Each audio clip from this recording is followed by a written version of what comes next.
दुख ही जन्म भेल, दुख ही गमाओल।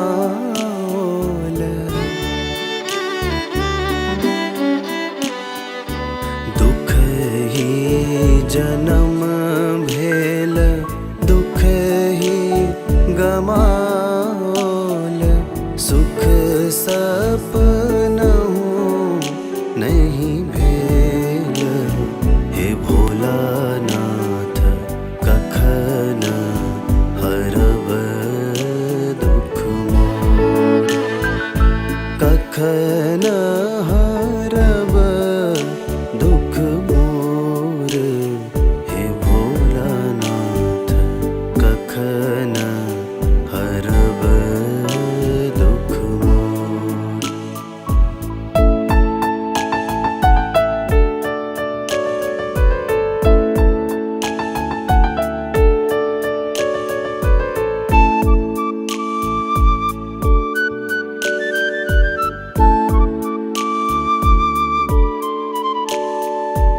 एहि भव सागर थाह कतौ नहीं।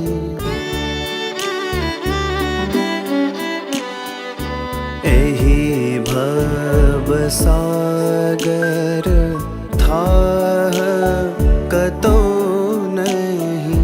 भैरव धरो करु आर, हे भोलानाथ कखन हरब दुख मोर।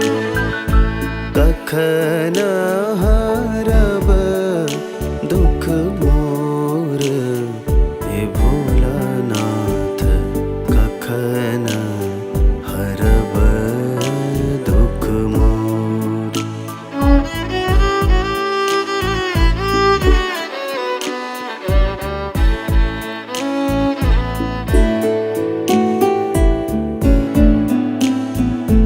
भनहि विद्यापति मोर भोलानाथ गति।